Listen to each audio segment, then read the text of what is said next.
नमस्कार दोस्तों, मेरा नाम भास्कर है और आप देख रहे हैं मेरा यूट्यूब चैनल भास्कर नमन। और आप इसमें देख रहे हैं यादें।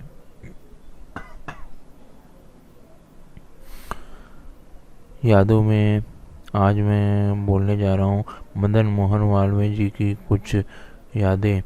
जब पानी के लिए चाचा से पड़ी डांट। हिंदी के विख्यात कवि राम नरेश त्रिपाठी ने अपने संस्मरण 30 दिन मालवीय जी के साथ में पंडित मदन मोहन मालवीय जी के निजी जीवन से जुड़ी कई रोचक बातों पर प्रकाश डालने की कोशिश है। उन्होंने उन्होंने उनके बचपन से जुड़ी कुछ दिलचस्प बातों का जिक्र भी किया है। पेश है उसी संस्मरण से। मदन मोहन मालवीय जी अपने बचपन की मधुर स्मृतियों का कुछ आनंद अनुभव करते हुए कहने लगे। 8 वर्ष की अवस्था में मेरा यदोपवीत संस्कार हुआ। पिताजी ने ही गायत्री मंत्र की दीक्षा दी थी। 1868 में एक गवर्नमेंट हाई स्कूल खुला। मेरी इच्छा अंग्रेजी पढ़ने की हुई तो माताजी से आज्ञा लेकर मैं स्कूल में भर्ती हो गया। उस समय फीस बहुत कम लगी थी। मेरे भाई को 3 आने देने पड़ते थे और मुझे 1.5 आने। बने भाई पंडित जयकृष्ण को हेडमास्टर साहब कहते थे कि इतने छोटे बच्चे को स्कूल क्यों लाते हो। पंडित जयकृष्ण मुझसे 6 वर्ष बड़े थे। मैं उन्हीं के साथ स्कूल जाया करता था। वैसे अंग्रेजी शुरू करने के बाद संस्कृत में मैं कम ध्यान देने लगा। तब मेरे चाचा ने मेरी माँ को कहा, इसको अंग्रेजी पढ़ने में क्यों लगा दिया, संस्कृत पढ़ता तो बड़ा पंडित होता। मुझ पर इसका प्रभाव पड़ा और मैं स्कूल और कॉलेज तक संस्कृत पढ़ता चला गया। स्कूल में मैं पानी नहीं पीता था। प्यास लगती तो घर जाकर पी आता था। एक दिन मालवीय साहब ने छुट्टी देर से दी। प्यास बहुत लगी थी। घर गया तो रोता हुआ गया। माँ से शिकायत की कि मौलवी साहब ने छुट्टी नहीं दी और प्यास के मारे मुझे बड़ी तकलीफ हुई। अब मैं स्कूल नहीं जाऊंगा।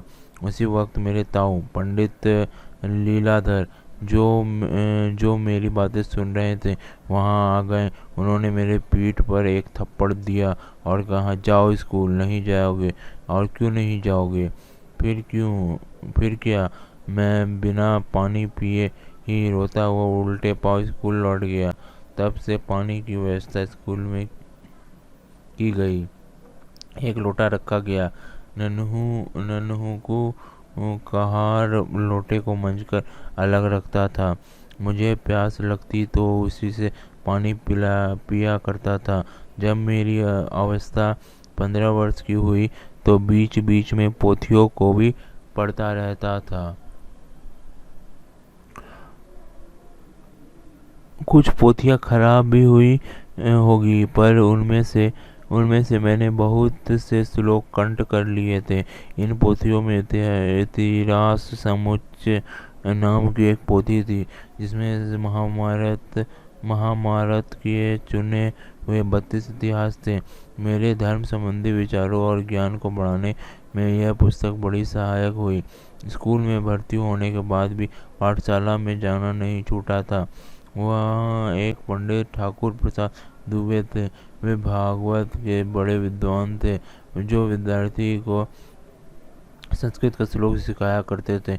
वे ऐसा शुद्ध उच्चारण करते थे कि उनके उच्चारण को सुन कर हम लोग शायद ही कभी अशुद्ध लिखते हों।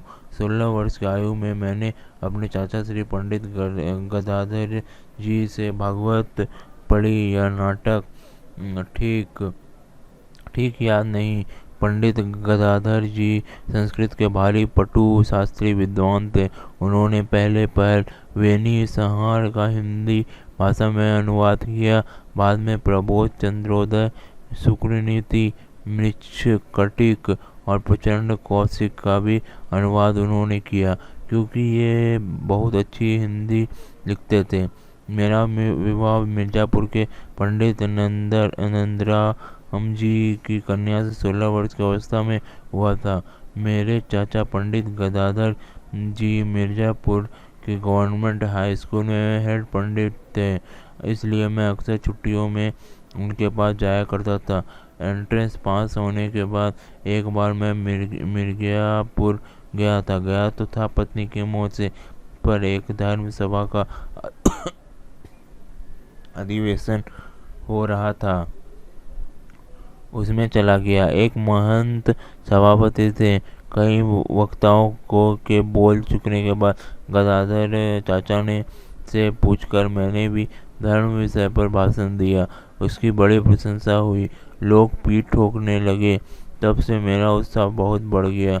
मालवीय जी यद्यपि अपनी बाल काल की मधुर स्मृतियों का सुख अनुभव करते हुए उत्साहयुक्त थे, पर मैंने उन्हें थका हुआ समझा और प्रणाम करके विदा ले लिया। तो बस इतना ही था और ये जारी रहेगा। Thank you friends and have a nice day.